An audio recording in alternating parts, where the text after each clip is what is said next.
documental se llama Operación Sin Libertad, Memorias de un pueblo encarcelado.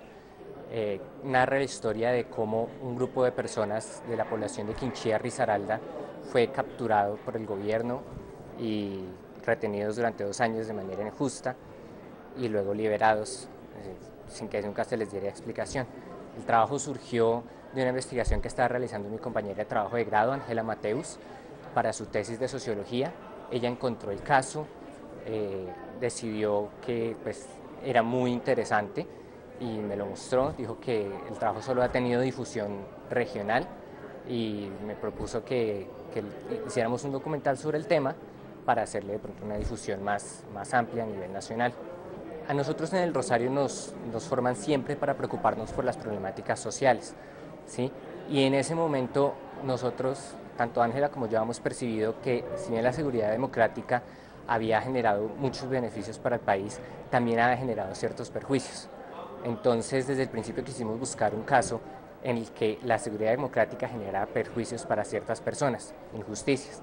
Y en ese momento ya se hablaba de los falsos positivos, de personas asesinadas y todo, pero encontramos que en el caso del municipio de Quinchía, 120 personas habían sido capturadas de forma aparentemente injusta y luego liberadas sin mayor justificación. Entonces nosotros, dentro del interés que teníamos, dijimos, este es el caso que queremos trabajar, nos gusta el tema, nos parece súper interesante y creemos que vale la pena seguir investigando sobre el tema. Por un lado, Ángela tiene una formación como socióloga, ella es socióloga y periodista, yo soy periodista y vi algunas materias de sociología, entonces sabemos investigar desde otro punto de vista diferente al del periodista común que va y hace 3 preguntas y se va.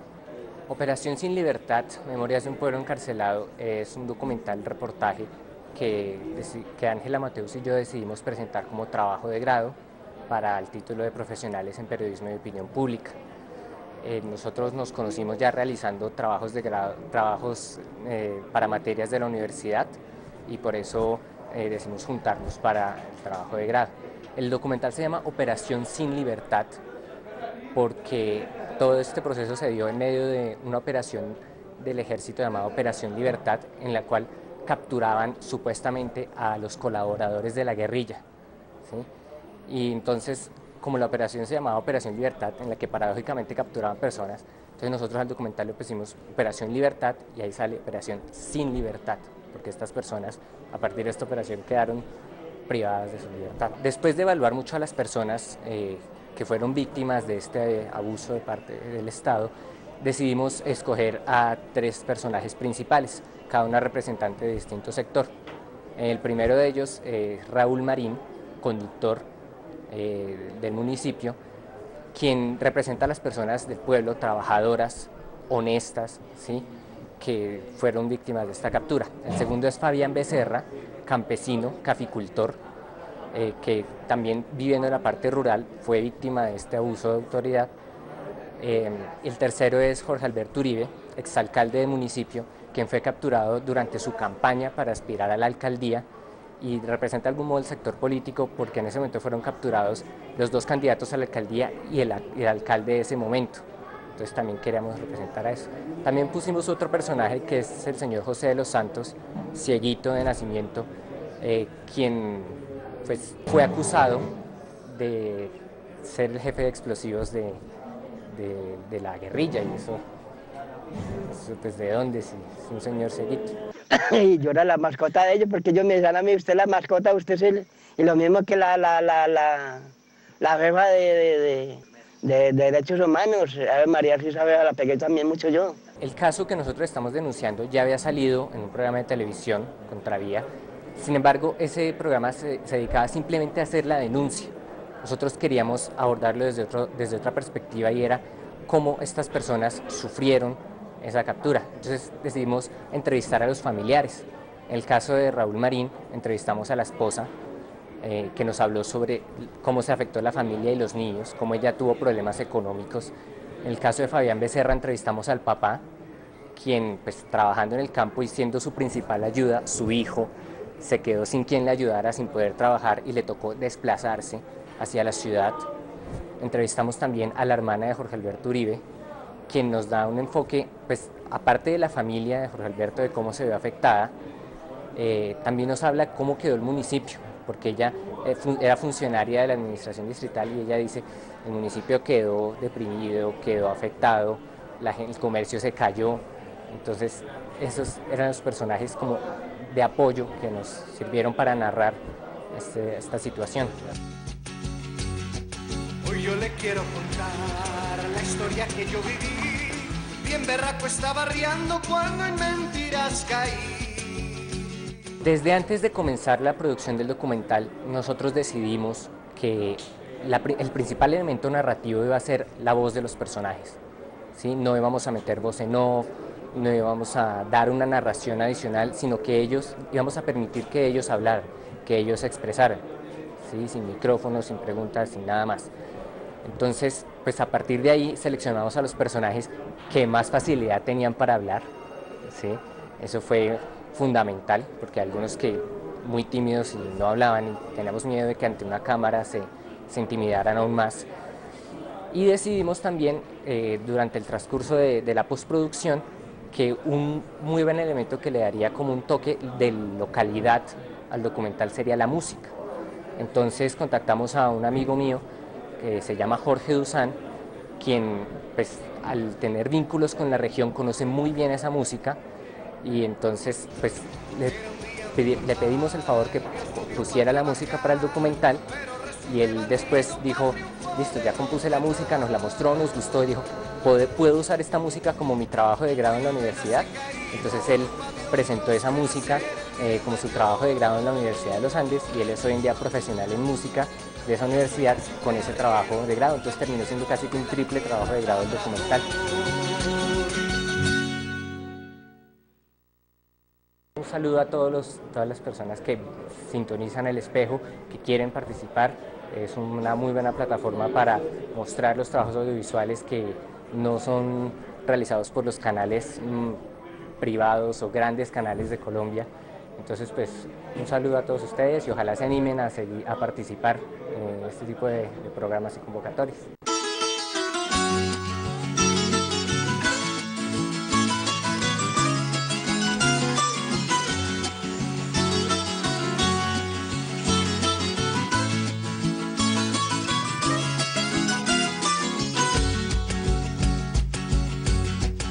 Yo le quiero contar la historia que yo viví, bien berraco estaba riendo cuando en mentiras caí.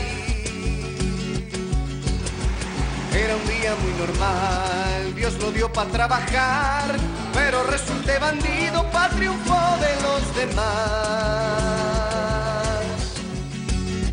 Hoy en penas he caído, culpa de otros, creen hacer el bien mayor. Yo soy un simple arriero, montañero de la tierra labrador.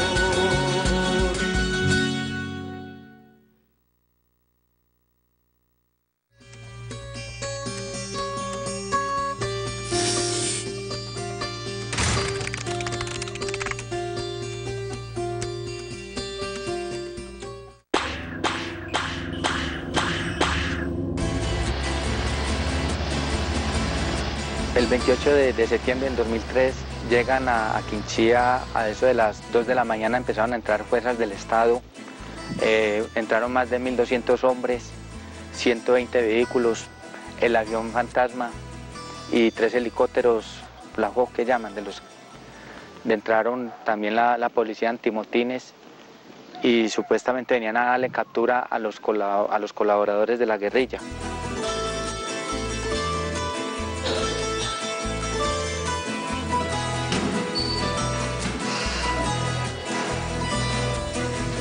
Aún estaba durmiendo cuando a las 6 de la mañana escuché los helicópteros que sobrevolaban en todo Quinchía. Ya me levanté y me estaba cepillando cuando llegó una camioneta con gente, con policía o del GAR, no sé.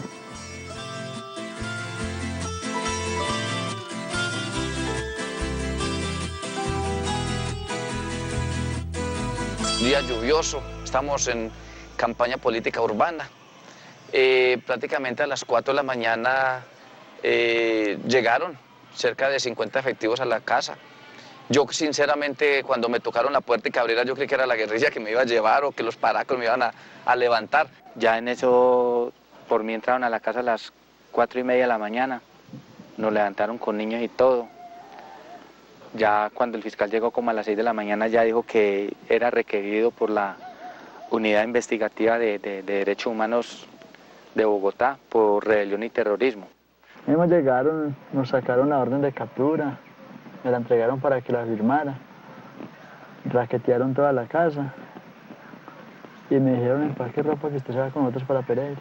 Ya cuando me asomé eran hombres jungla que con buenas armas están apuntando hacia la casa, y en la casa vivía una niña especial que yo tenía, mi otra niña, mi señora, estaban los cuñados, la suegra, estaba el suegro, estamos toda una familia ahí. Ya nos tocó abrir la puerta y ahí mismo se abalanzaron sobre nosotros y nos dijeron que estamos detenidos por rebelión, terrorismo, concierto para delinquir, como 1000 delitos, o sea, como 160 años de cárcel. Ese mismo día me llevan en los patios del comando de policía que de Quinchía, cuando ya me encontraba que el alcalde, que los concejales, que gente del campo, un primo mío que era el comandante de bomberos de ese instante, en ese entonces, y ya nos fueron reuniendo a todos ahí. Cuando ya llegaron con el cieguito José de los Santos, ya vimos pues que en realidad estaban cometiendo algo arbitrario en contra del pueblo. Yo estaba durmiendo cuando me tomaron la puerta de la casa. Me acusaban de rebelión, de rebelión me acusaban. Llegamos a la estación de policía y nos reseñaron.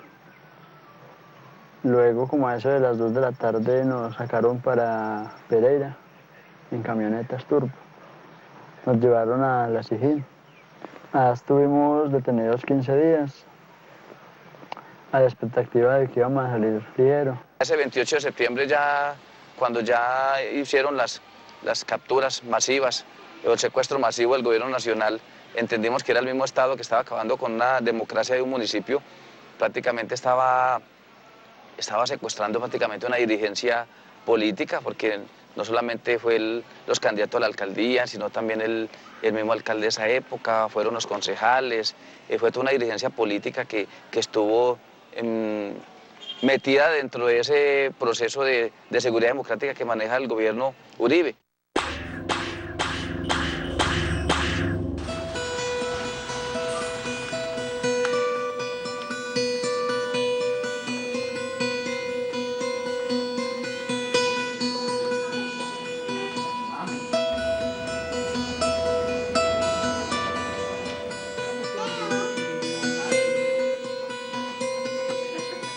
Llegaron a las 4 de la mañana, estamos en la casa durmiendo, cuando nos tocaron la puerta durísimo. Bueno, haremos que la policía, que abriéramos, bueno, les abrimos, que dónde estaba el hombre de la casa, bueno, preguntando por todo. Salimos a la sala, ya no estuvieron ahí, que él no se podía mover para ninguna parte, no nos decían nada. O sea, no, que esperen, que no podemos hablar hasta que nos llegue el fiscal. Nosotros, ¿pero por qué? Y ahí nos estuvieron casi hasta las 6 de la mañana, ahí sentados esperando a que llegara el fiscal. Ya cuando llegó, ya nos dijeron, nos leyeron ahí que pues lo detenían, es que por rebelión y terrorismo, que eso es algo grandísimo, pues eso es algo terrible que le gana a uno. Lleguen a la casa, lo despierten y digan que por rebelión y terrorismo.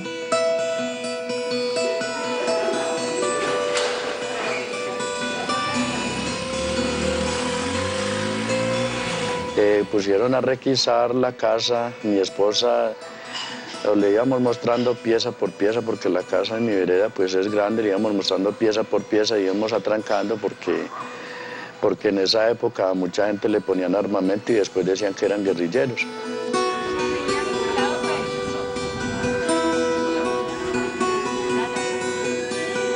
El despliegue fue terrible. Eso habían helicópteros por todos lados, sobrevolando el pueblo, uniformes verdes, azules, camiones, carros, automóviles, esto estaba así invadido. Realmente uno sentía como temor. La imagen que yo tengo de ese día es como un Vietnam de las que usted ve en la película, que es como una sensación de guerra. Esa es como la imagen que yo tengo desde ese día. No se me borra, sinceramente.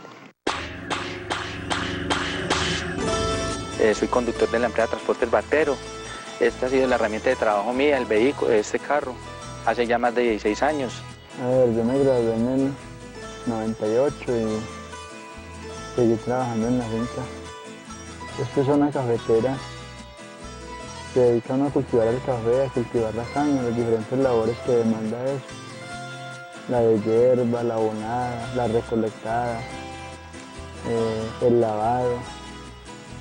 A veces trabajaba con la alcaldía. Entré a estudiar con el SENA.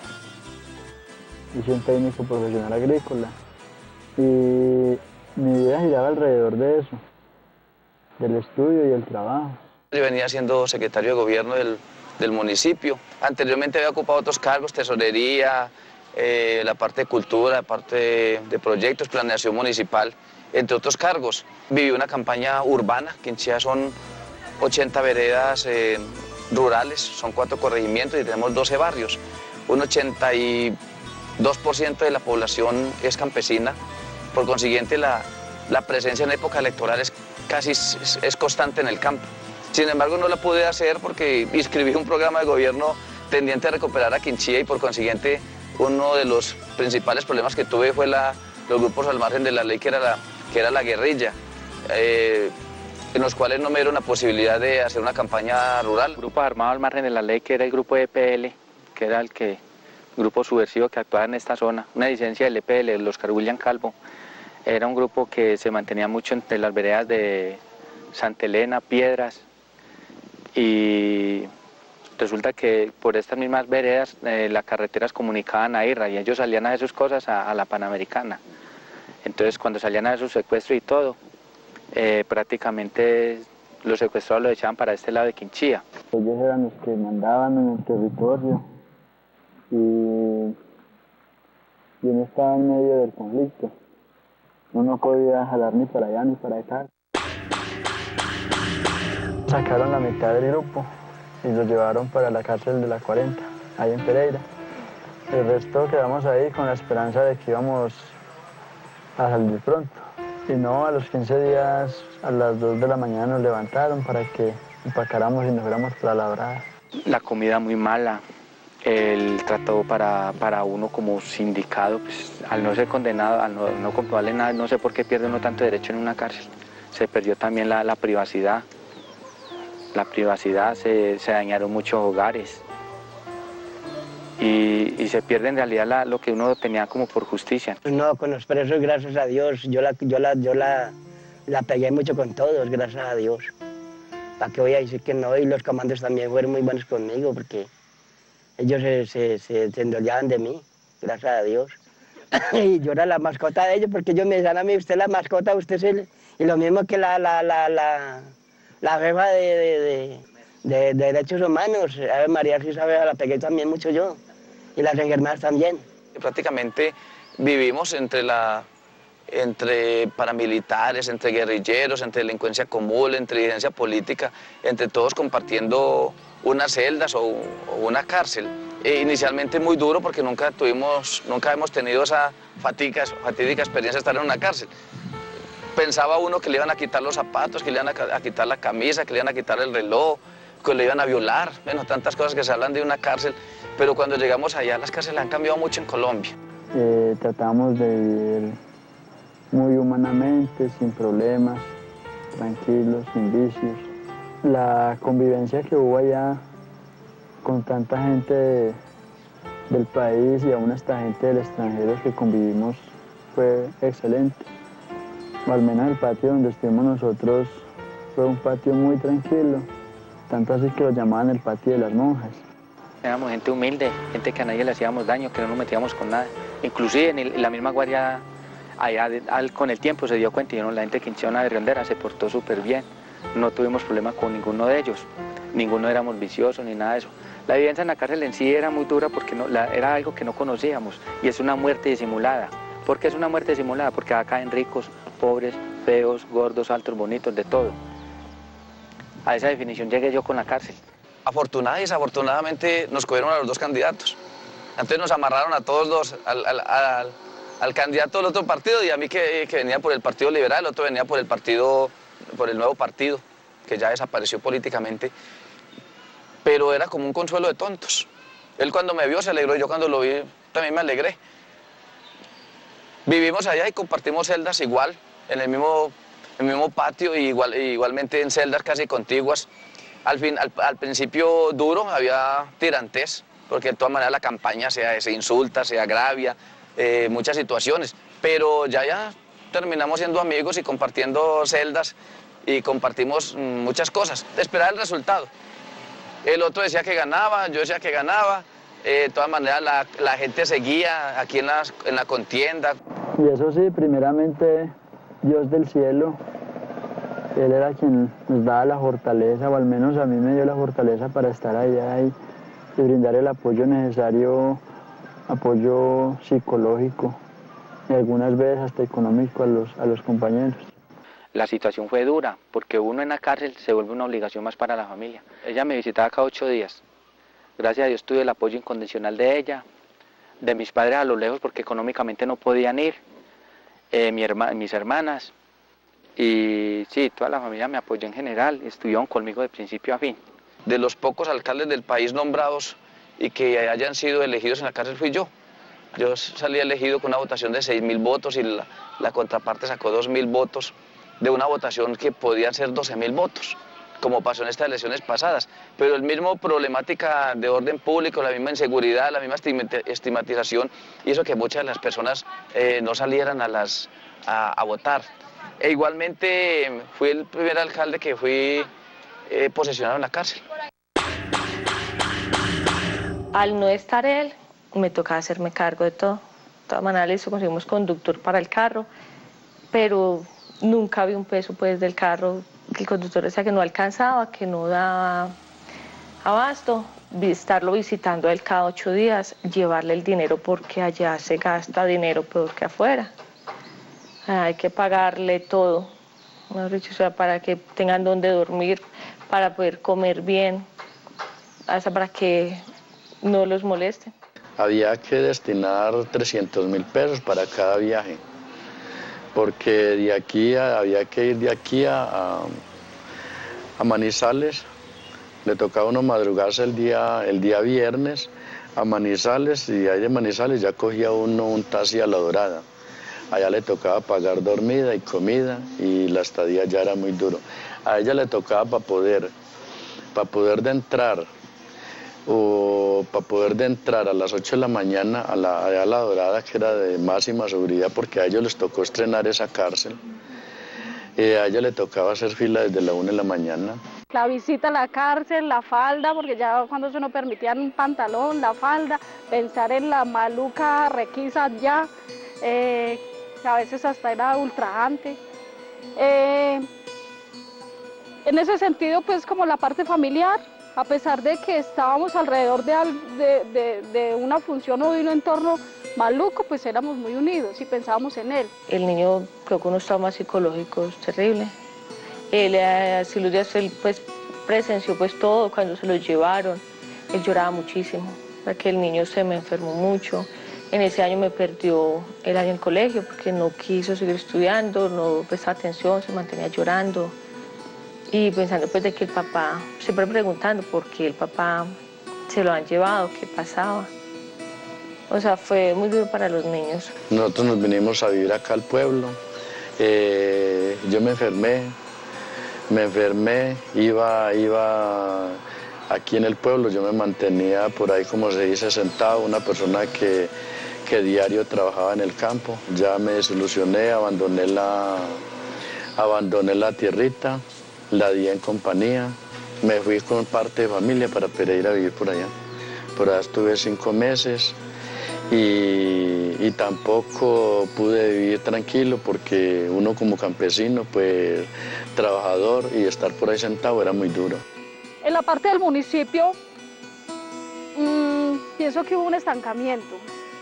¿Un estancamiento por qué? Porque él, a pesar, y gracias a Dios, a pesar de haber estado en la cárcel, pues pudo ganar allá, estando allá, por un margen exorbitante sobre su contrincante, queriendo decir con eso de que no un 100%, pero sí, yo diría que un 80% sí creía en él. El hecho de usted votar por una persona que está en la cárcel, muchos dirían, bueno, es que está allá por algo, o fue porque de verdad hizo esto, no, pero la gente creyó en él. Y ese hecho de él haber ganado por una cifra exorbitante es porque daba pie a demostrar obviamente que él era inocente de lo que se le estaba inculpando.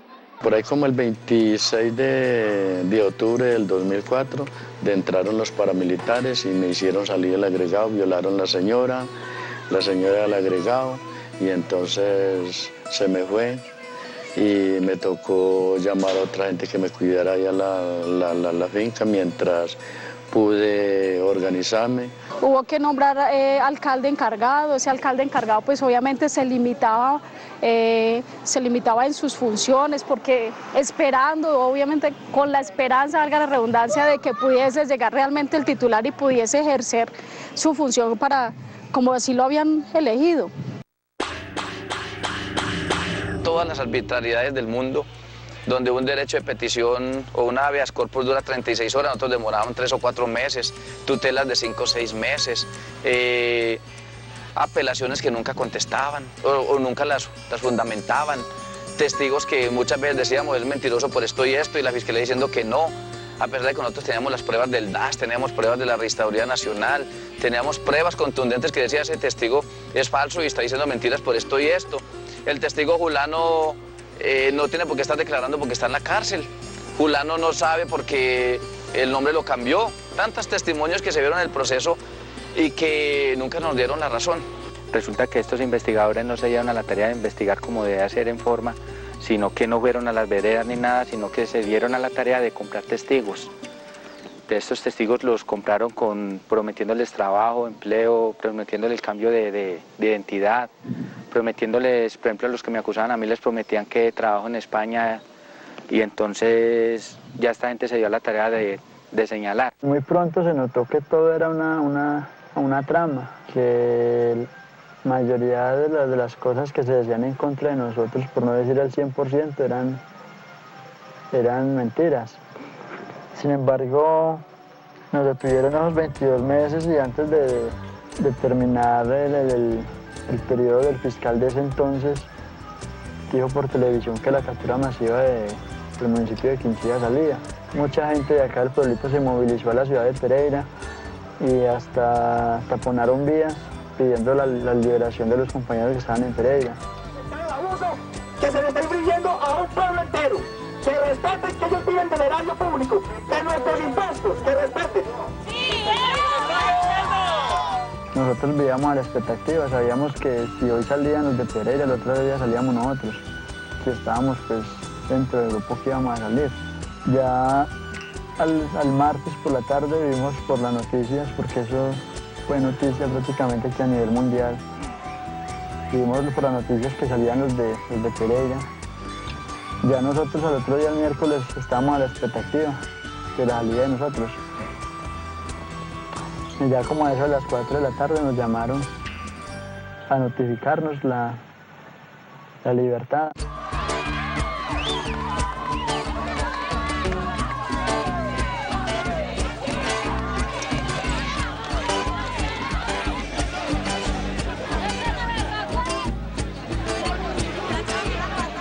Después de salir de la cárcel, el desfile impresionante.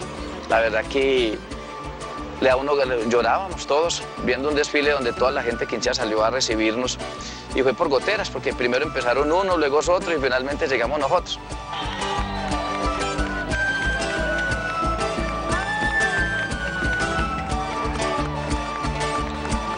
Yo salí muy contento, gracias a Dios, salí muy contento, muy alegre porque volví a mi tierra, gracias a Dios.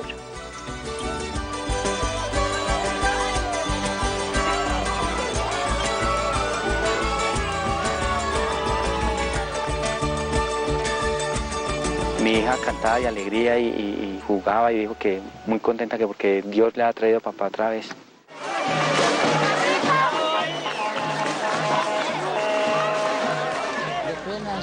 Pero también mirándolo desde un punto de vista espiritual, fue lleno para nosotros, porque de una u otra forma nos llenamos de Dios. El recibimiento, todo el pueblo se volcó, todas las instituciones, los colegios, las escuelas, Todo el pueblo se volcó desde el punto llamado La Ceiba hasta acá al pueblito, en alegría, con los pitos de los carros, en gritería. O sea, la felicidad fue de todo el pueblo, de saber que regresábamos, como muchas veces lo soñamos.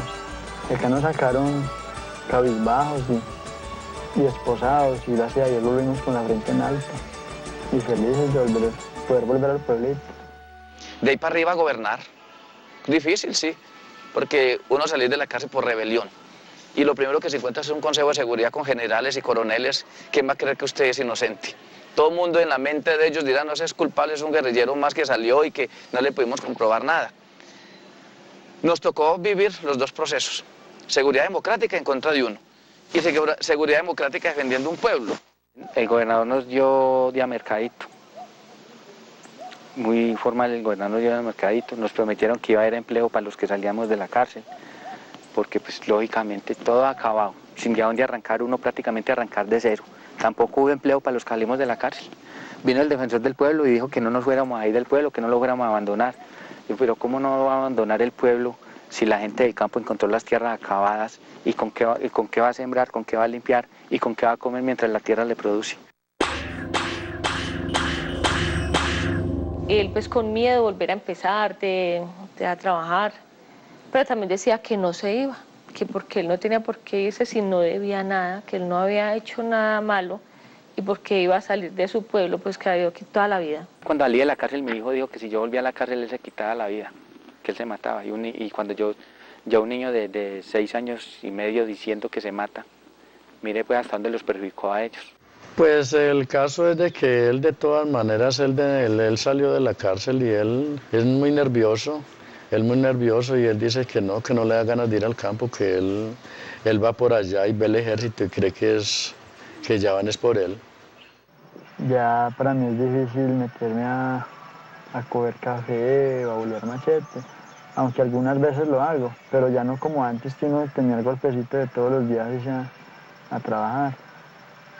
Y ahora uno trabaja a mediodía, un día, y el cansancio es bastante significativo. De igual modo, gracias a Dios estoy trabajando, en que sí siento que me afectó bastante, que me estanqué en el estudio. Él tiene su familia, tiene su esposa, tiene su hija. Durante la detección tenía una hija especial. Por ser especial, obviamente, demandaba también mucho gasto. La parte más dura es la familiar. Es la parte más complicada, sobre todo en el caso mío, que tenía una niña especial y que necesitaba el apoyo mío. Es tanto que cuando salí al mes se me murió la niña. Entonces fue la parte más dura para uno, era la familia. El municipio cambió porque mucha gente se fue. A raíz de esa detención y que de pronto también hubo incursión de algunos grupos armados y murió mucha gente durante ese lapso de tiempo que estuvimos detenidos, mucha gente se fue del pueblito. Mataron, dentro de la gente que nos detuvieron, 120 han matado 6 personas ya, por grupos al margen de la ley. Entonces, eso es muy complicado, porque el pueblo es el que chupa en la parte de empleo, en la parte de estabilidad, en la parte laboral, orden público, seguridad. En muchos aspectos el municipio sufrió. Es buenas calumnias que me montaron muy horribles y entre ellos las tienen que pagar. Por ese motivo puse la demanda para que el gobierno me pague, porque el gobierno fue el que tuvo la culpa, que no averiguó. Que el mismo gobierno nacional invirtiera en Quinchía, que el mismo gobierno nacional viera que se ha equivocado, pero que enmendara el error ligero, pero no. Aquí le cometen, aquí en este país, a usted lo someten a la justicia, cometen los errores, lo vuelven nada y lastimosamente acaban con usted moralmente, y económicamente, lo acaban a uno, pero no, a uno aquí no, esta es la hora que ya llevamos 3 años en libertad y no se han pronunciado nada en contra de las demandas. Porque uno, pues, ¿cómo va a dejar el Estado sano? Hay que demandarlo para que se dé cuenta de los errores que cometen.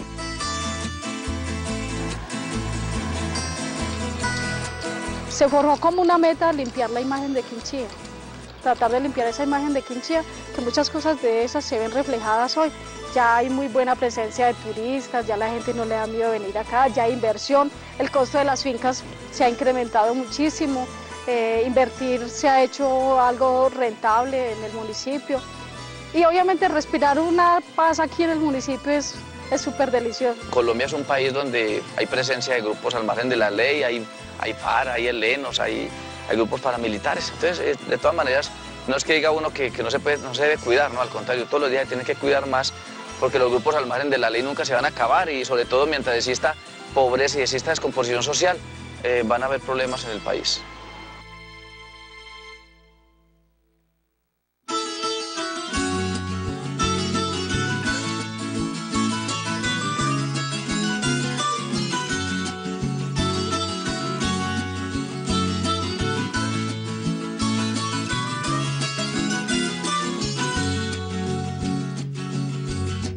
Hoy yo le quiero contar la historia que yo viví.